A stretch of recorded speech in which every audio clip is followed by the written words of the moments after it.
पूरे देश और दुनिया की खबर दिखाने वाले उस पत्रकार के बारे में अगर कोई सोचता है और उसके बारे में, भविष्य के बारे में, कुछ योजना के बारे में विस्तार से अगर कोई काम करता है तो वह संगठन है all India small and medium journalist welfare association.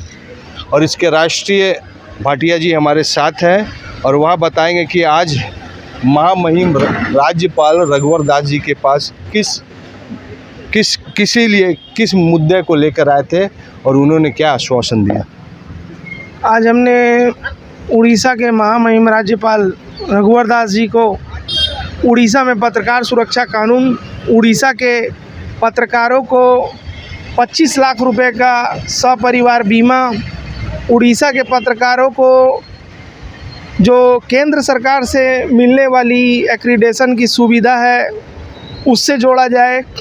इसके अलावा उड़ीसा के पत्रकारों का भी जो है सेंट्रल गवर्नमेंट की जो स्कीम है जर्नलिस्ट वेलफेयर कमेटी की, उसमें हर राज्य से प्रतिनिधित्व एक होना चाहिए।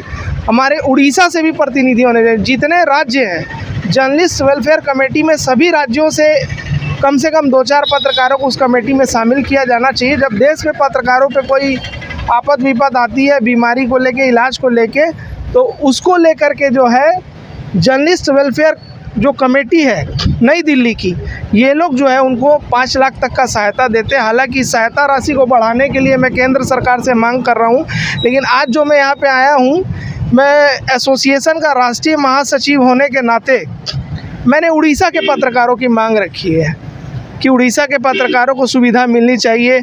अगर उड़ीसा के किसी भी पत्रकार के ऊपर कोई मामला दर्ज होता है तो उसकी जांच कम से कम डीएसपी रैंक के अधिकारी से स्टार्ट होनी चाहिए, ना कि थाना प्रभारी रैंक से। तो इसके लिए क्या आश्वासन मिला? उन्होंने कहा है कि इस विषय को मैं मुख्यमंत्री को अग्रसारित करूंगा और आप लोग सारे लोग जाएं और मुख्यमंत्री से बात करें।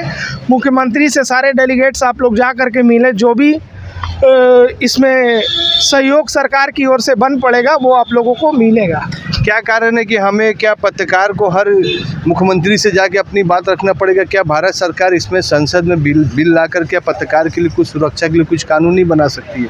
देखिए, अभी वर्तमान में जो स्थिति है, मीडिया के जितने भी हाउस हैं, मीडिया के जितने भी एसोसिएट्स हैं, जितने क्लब्स हैं, ये सारे अलग अलग स्टेट में अलग अलग गुटों में बटे हुए, लोकल लेवल पे, स्टेट लेवल पे और नेशनल लेवल पे।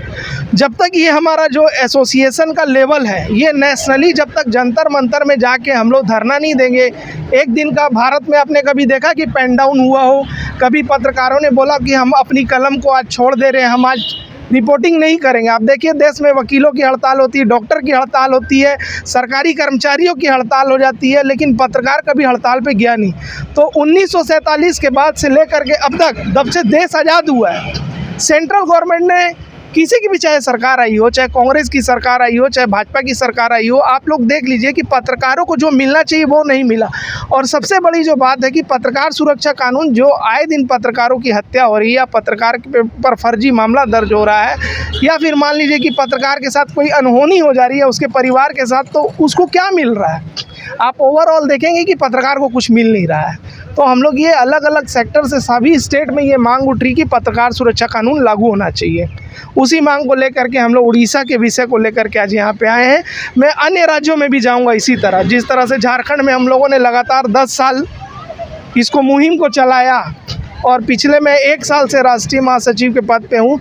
अब इस मांग को लेकर के मैं बहुत जल्द दिल्ली, पंजाब, बिहार, उड़ीसा, सभी राज्यों के, बंगाल के राज्यपाल से मिलूँगा।